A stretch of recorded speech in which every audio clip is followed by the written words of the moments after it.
Hello guys, welcome to church classes. आज हम लोग पढ़ेंगे चतुर्भुज, जो कि ज्यामिति का एक पार्ट है। क्या है चतुर्भुज? चतुर यानी चतुर मतलब क्या हो गया कि चार। चतुर मतलब चालाक भी होता है, लेकिन यहाँ पे चार मानते हैं। भुज मतलब भुजा। भुजा यानी चार भुजाओं की बंद आकृति को हम लोग क्या कहते हैं? चतुर्भुज कहते हैं। तो यहाँ परिभाषा लिख ले रहे हैं कि चार भुजाओं वाली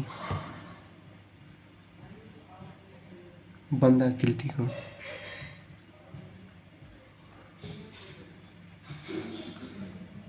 चार भुजाओं वाली बंद आकृति को चतुर्भुज कहते हैं। चतुर्भुज कहते हैं।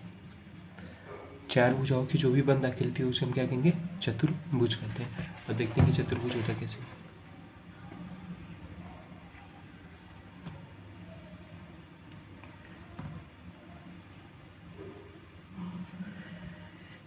ये क्या हो गया? A B. हमेशा शीर्ष का यानी जो कोना होते हैं उनका नाम देते हैं, ए बी सी डी। तो ये जो हमारा ये हो गया क्या? चतुर्भुज हो गया। अब देखिए चतुर्भुज में क्या क्या है। एक भुजा है, ये दूसरा भुजा है, ये तीसरा भुजा है, ये तीसरा भुजा है, ये चौथा भुजा है। यानी चतुर्भुज में कितने भुजा हैं? चार भुजा होती है चतुर्भुज में। चतुर्भुज में चार भुजा होती है। कोण कितने हैं? एक कोण, दो कोण, तीन कोण और चार कोण। चार कोण होते हैं चतुर्भुज में। चार भुजा हुए और कितने हुए? चार कोण भी हुए। और शीर्ष कितने हुए? एक शीर्ष, दो शीर्ष, तीन शीर्ष और चार शीर्ष। चार शीर्ष होते हैं। तो एक बड़ा सा चतुर्भुज बनाते हैं।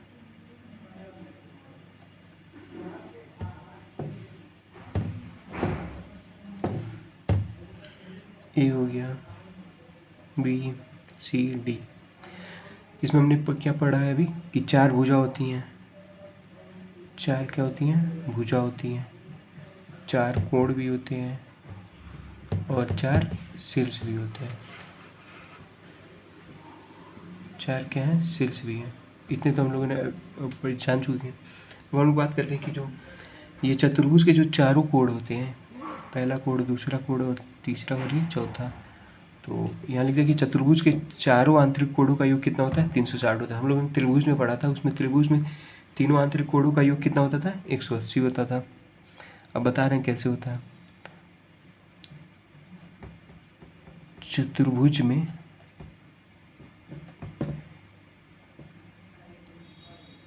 चारों आंतरिक कोण का योग, चतुर्भुज में चारों आंतरिक कोण का योग 360 अंश होता है। 360 अंश होता है। अब देखते हैं कैसे 360 अंश होता है। जैसे हम एक रेखा यहाँ पे जिसे विकर्ण कहते हैं ऐसे बना दिया, तो यहाँ देख रहे हैं कि एक त्रिभुज ये बन गया। तो एक त्रिभुज के आंतरिक कोणों का योग कितना हो गया? 180 अंश ये हो गया। और दूसरा त्रिभुज ये बना तो कितना हो गया? 180 हो गया। यानी 180 और 180 मिलकर कितना हो गया? 360 हो गए। तो हमने देखा कि यहाँ पे दो त्रिभुज बन रहे हैं। एक त्रिभुज ये बन गया है ए डी सी, और एक ए सी बी। दो त्रिभुज बन गए। और हमें पता है कि त्रिभुज के आंतरिक कोणों का योग 180 होता है। तो 180 इसका हुआ इस त्रिभुज का और 180 इस त्रिभुज का हुआ, तो दोनों मिलाकर कितने हो गए? 360 हो गए।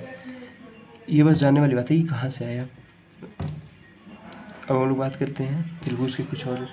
अगर हम चतुर्भुज में विपरीत शीर्ष को, यानी जैसे ए और सी आपस में विपरीत शीर्ष है, जैसे ए और बी को ना मिलाते हुए हम विपरीत शीर्ष को मिलाते हैं, जैसे ए और सी को मिला दिया, तो इस रेखा को हम लोग क्या कहते हैं? विकर्ण कहते हैं।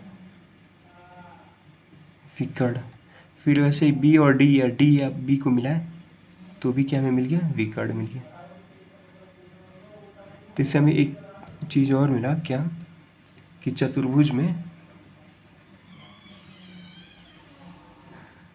में दो विकर्ण होते हैं।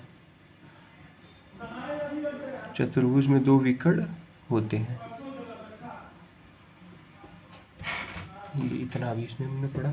चतुर्भुज क्या होता है? चार भुजाओं की रेखा को ये चतुर्भुज कहते हैं। इसमें चार कोण, चार भुजा, चार शीर्ष, दो विकर्ण इतने होते हैं। तो ये सब बेसिक चीज फंडा है जानने के लिए। और जो चतुर्भुज के चारों आंतरिक कोण होते हैं, इन सब का योग कितना होता है? 360 होता है। ओके, अब बात करते हैं चतुर्भुज के कितने प्रकार होते हैं।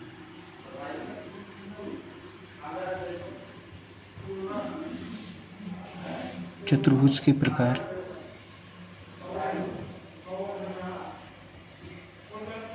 चतुर्भुज के प्रकार तो देखते हैं चतुर्भुज में कितने प्रकार होते हैं। पहला प्रकार क्या है? आयत, जिसे इंग्लिश में रेक्टेंगल कहते हैं। दूसरा है वर्ग, जिसे स्क्वायर कहते हैं इंग्लिश में।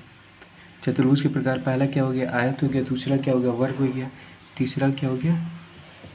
समांतर चतुर्भुज, समांतर चतुर्भुज। चौथा क्या हो गया? सम चतुर्भुज,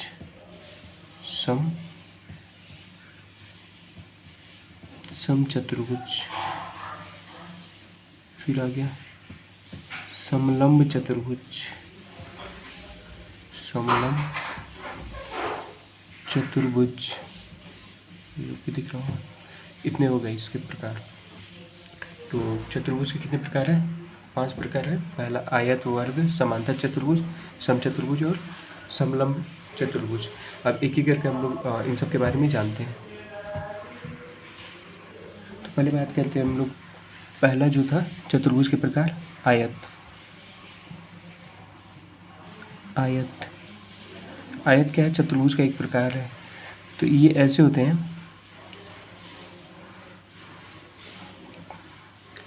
कोई पूछे कि आयत क्या गलत है, तो आयत एक चतुर्भुज होता है जिसके विपरीत भुजा आपस में बराबर होती है और इसके सभी आंतरिक कोण कितने होते हैं? 90 अंश के होते हैं। सभी आंतरिक कोण 90 अंश के होते हैं, उसे हम आयत कहते हैं। ये भी 90 अंश का है, ये भी 90 अंश का है, ये भी 90 अंश का है, ये भी 90 अंश का है। और इसमें सबसे खास बात है कि जो विपरीत भुजा यानी ए बी के विपरीत भुजा क्या हुआ? DC हुआ। यानी ए बी जो है, ए बी भुजा का जो लंबाई है वो DC भुजा की लंबाई के बराबर होगी। सेम ऐसे ही AD जो भुजा है वो BC भुजा के बराबर होगी। AD भुजा जो है BC के बराबर होगी। तो ये भी है चतुर्भुज। चतुर्भुज में आयत होती है। तो आयत की परिभाषा लिख लेते हैं। परिभाषा आप खुद ही बना सकते हैं बस इसी को देख कर कि आयत चतुर्भुज का एक प्रकार है। चतुर्भुज का एक प्रकार है जिसकी विपरीत भुजा आपस में बराबर होती हैं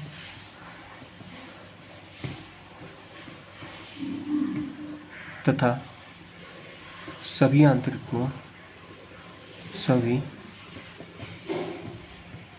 कोण 90 अंश के होते हैं। उन्हें हम क्या कहते हैं? आयत कहते हैं। उसे आयत कहते हैं, उसे आयत कहते हैं। तो यहाँ पे हम लोग समझ लिए क्या कि आयत क्या होता है? एक ऐसा चतुर्भुज होता है जिसके सभी आंतरिक कोण 90 अंश के होते हैं और इसके विपरीत भुजा यानी ये भुजा इसके बराबर है और ये वाली भुजा इसके बराबर है, तो उसे हम क्या कहते हैं? आयत कहते हैं। अब दूसरा जो है वर्ग, उस पर चलते हैं। तो चतुर्भुज का दूसरा प्रकार क्या था? वर्ग। क्या है? वर्ग। अब जानते हैं वर्ग होता क्या है। तो पहले फिगर के थ्रू समझते हैं कि वर्ग एक ऐसा चतुर्भुज होता है इसमें भी जिसके सभी आंतरिक कोण क्या हो? 90 अंश के हो। सभी आंतरिक कोण 90 अंश के हो।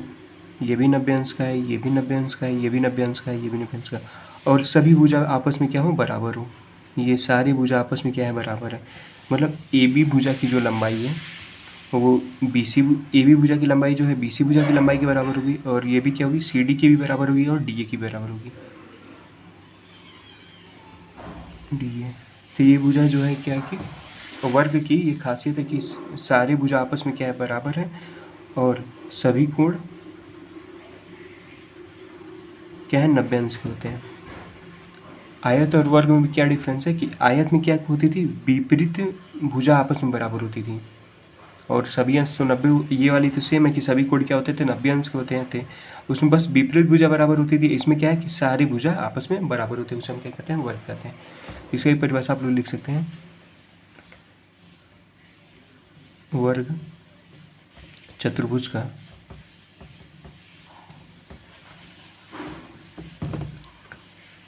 का एक प्रकार है जिसके सभी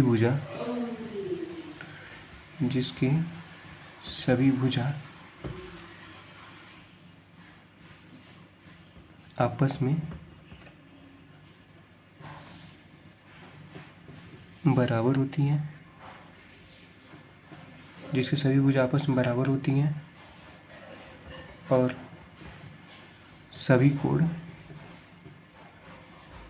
आंतरिक कोण 90 अंश के होते हैं, उसे हम क्या कहते हैं, वर्ग कहते हैं, ये जो मैं ये परिभाषा लिख रहा हूँ, ये इस फिगर की सहायता से लिख रहा हूँ। क्या हमें पता है कि ये चतुर्भुज का प्रकार है, तो ये वर्ग है, तो वर्ग क्या है, चतुर्भुज का प्रकार है जिसके सभी भुज आपस में बराबर है और सभी कोण क्या है, 90 अंश के हैं। ओके, तो अब आते हैं कि चतुर्भुज के तीसरे पार्ट में। तो तीसरा पार्ट है समांतर चतुर्भुज। समांतर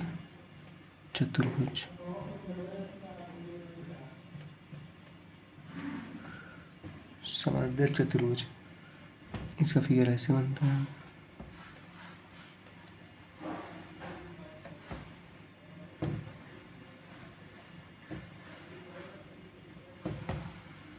ए बी सी डी। इसमें क्या होता है कि जो विपरीत भुजाएं वो क्या होती हैं, आपस में बराबर होती हैं।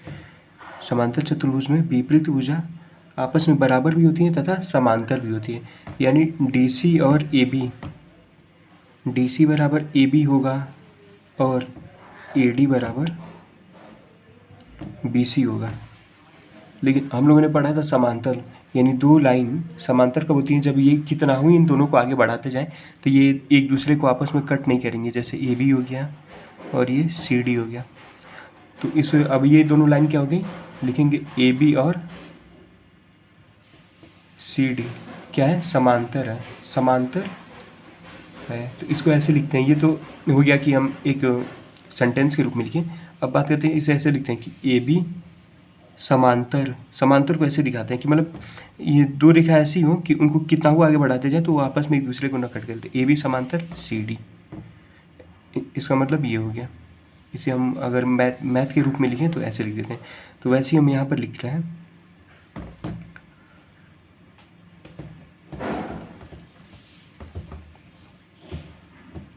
यहाँ पर क्या हुआ कि विपरीत भुजा क्या हुई, AB बराबर DC हो गया एंड विपरीत भुजा बराबर हो गई, और बराबर के साथ साथ AB जो होगा वो क्या होगा, समांतर DC के होगा।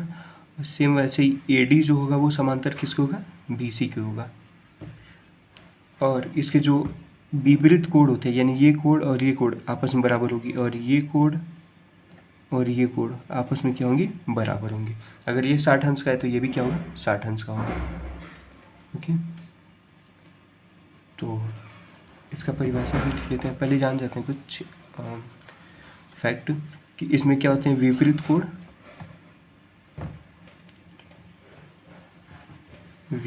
कोण आपस में, सबसे ज़्यादा क्वेश्चन इसी से समांतर चतुर्भुज से पूछे जाते हैं। विपरीत कोण आपस में बराबर होती हैं, विपरीत कोण आपस में क्या होती हैं, बराबर होती हैं। ये हो गया। और हमने पढ़ा था कि इन दो कोणों को क्या कहते हैं, आसन्न कोण। हमने भी शुरू में पढ़ाया था कि एडजेसेंट एंगल, और इसे हम आसन्न कोण भी बोलते थे। तो यानी अगर एक ही लाइन के दो कोणों का, यानी इन दोनों का योग करें या इन दोनों का योग करें, इन दोनों का योग करें और या इन दोनों का योग करें, इन दोनों कोणों का योग क्या होगा, हमेशा 180 होगा। यानी आसन्न, यहाँ पे क्या निकल कर आएगा कि यहाँ पे ये लिख देते हैं कि एंगल ए बराबर एंगल सी होगा और एंगल डी बराबर एंगल बी होगा। इतना तो हम लोग समझ लें कि विपरीत कोण है, ये दोनों भी विपरीत कोण है, ये दोनों भी विपरीत कोण है, और ये दोनों विपरीत कोण आपस में क्या है, बराबर है। ये समांतर चतुर्भुज का गुण होता है। अब कह रहा है कि आसन्न कोण का योग, आसन्न कोण का योग 180 अंश होता है।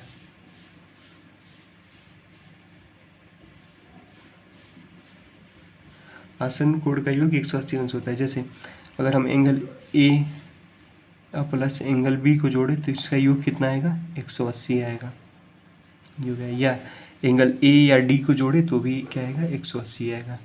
Angle A plus angle D बराबर 180। यानी 80 आसन्न कोण कहते हैं कि लगातार, मतलब पहले इस कोण को और इस कोण को जोड़े, ना कि विपरीत कोणों को नहीं, जो क्रम में है इन दो किसी भी दो कोणों का योग करेंगे समांतर चतुर्भुज में तो वो क्या होगा, 180 होगा। तो ये हो गया समांतर चतुर्भुज की। इसका परिभाषा क्या होगी कि समांतर चतुर्भुज का एक प्रकार होता है जिसके विपरीत भुजा आपस में बराबर होती हैं और विपरीत भुजा आपस में बराबर होती है तथा विपरीत भुजा आपस में समांतर भी होती हैं और इसके विपरीत कोण क्या होते हैं, आपस में बराबर होते हैं। उसे हम क्या कहते हैं, समांतर चतुर्भुज कहते हैं। समांतर चतुर्भुज में हम पाते हैं क्या कि जो आसन्न कोण का योग है, आसन्न कोण का योग है वो कितना होता है, 180 अंश होता है। अब इसके चौथे चतुर्भुज का जो चौथा प्रकार है, समचतुर्भुज।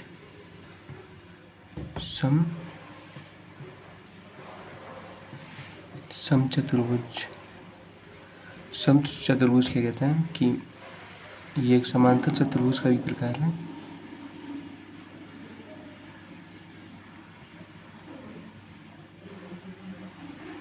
क्या है कि इसके सभी भुजा सम मतलब समान चतुर्भुज, यानी सभी इसके भुजा क्या है, समान होती हैं। ऐसा चतुर्भुज जिसके सभी भुजा क्या है, समान है, जैसे वर्ग में होता था, परंतु इसके जो कोण है वो क्या है, 90 अंश के न हो। इसके विपरीत कोण क्या होंगे, आपस में बराबर होंगे। विपरीत कोण क्या हो, ये डबल मतलब कि ये जो दो बार एंगल दिखा रहा है ये दोनों और ये दोनों आपस में बराबर है, ये एक वाला और एक वाला भी आपस में क्या है, बराबर है। तो यहाँ क्योंकि ऐसा चतुर्भुज जिसके विपरीत भुजा आपस में एक ऐसा चतुर्भुज जिसके सभी भुजा क्या हो, बराबर हो और विपरीत भुजा क्या हो, समांतर हो, समचतुर्भुज।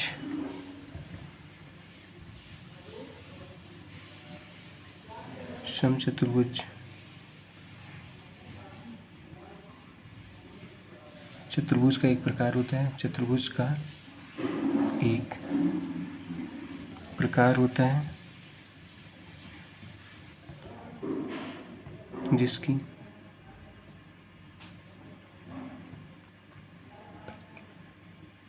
सभी भुजा समान होती है, जिसकी सभी भुजा समान होती है और जिसकी सभी भुजा क्या होती है, समान होती है और विपरीत भुजा समांतर भी होती हैं, समांतर भी होती हैं। उसे हम क्या कहते हैं, समचतुर्भुज कहते हैं। अब देखते हैं यहाँ पे क्या कह रहा है कि सभी भुजा यानी ए बी जो है वो बी सी के बराबर है, यानी सभी भुजा, फिर सी डी बी सी के बराबर है और डी ए बी सी के बराबर है, यानी सभी भुजा क्या होगी, आपस में बराबर होंगी। पहला कंडीशन ही हो गया। दूसरा क्या कह रहा है कि जो विपरीत भुजा यानी ए बी जो है ये समांतर है किसके, डी सी के। सिमिलरली ऐसे ही ए डी जो है ये समांतर है बी सी के। तो ये हो गया क्या, समचतुर्भुज के गुण, उसे ही हम समचतुर्भुज कहते हैं। और रही बात कि विकर्ण भी बनता है हर एक चतुर्भुज में, लेकिन वो हम इकट्ठा एक बार डिस्कस करेंगे उसके बारे में। अब बात करते हैं चतुर्भुज के पांचवें प्रकार की, जिसे हम कहते हैं समलंब, इसे इंग्लिश में ट्रेपीजियम कहते हैं। तो ये क्या होता है कि कुछ इस प्रकार होता है,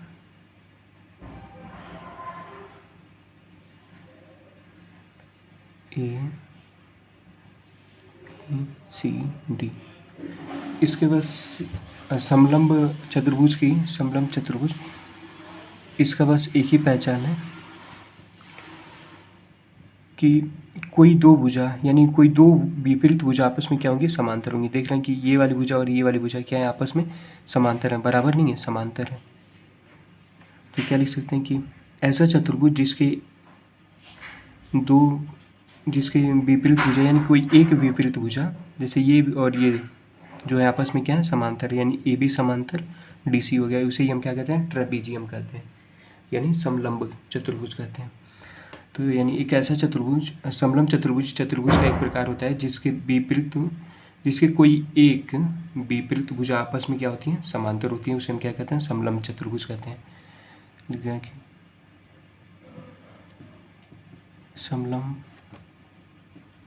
समलंब चतुर्भुज का एक प्रकार है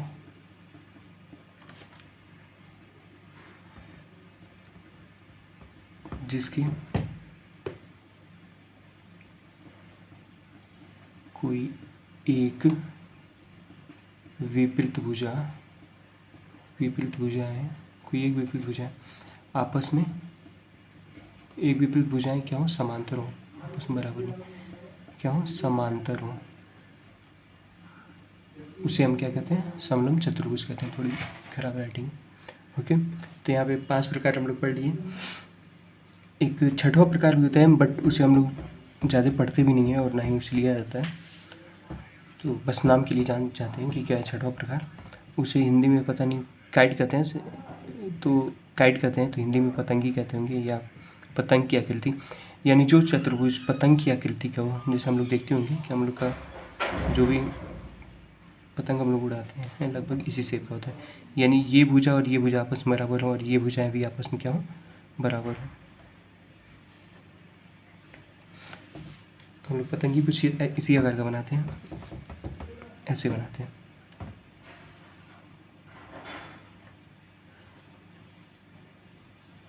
कुछ ऐसा रहता है A B C D, यानी ऐसा चतुर्भुज जिसके आसन्न भुजाएं, यानी आसन्न मतलब जो एक दूसरे के पास हो, जैसे ये और ये भुजाएं आसन्न भुजाएं कहलाएंगी, फिर ये भुजाएं और ये भुजाएं भी आसन्न भुजाएं कहलाएंगी। जिसके दो आसन्न भुजाएं यानी ये दोनों और ये दोनों आपस में क्या हो, बराबर हो, उसे हम क्या कहते हैं, पतंग कहते हैं, या इंग्लिश में काइट कहते हैं, इतना मुझे पता है, हिंदी में तो पतंगी कहते होंगे या कुछ और नाम होगा, ये मैं बता दूंगा। तो ये भी क्या है, चतुर्भुज का एक प्रकार होता है जो ज़्यादा यूज में नहीं है, लेकिन फिर भी हम डिस्कस करते चलेंगे। तो हम लोग चतुर्भुज में 6 प्रकार पढ़ लिए, और अब हम लोग पढ़ेंगे कि जो 6 चतुर्भुज के प्रकार हैं उसके विकर्ण और कोण के बारे में। तो विकर्ण और कोण के बारे में इसके जस्ट नेक्स्ट वीडियो यानी अभी जो वीडियो आएंगे उसमें हम लोग पढ़ लेंगे।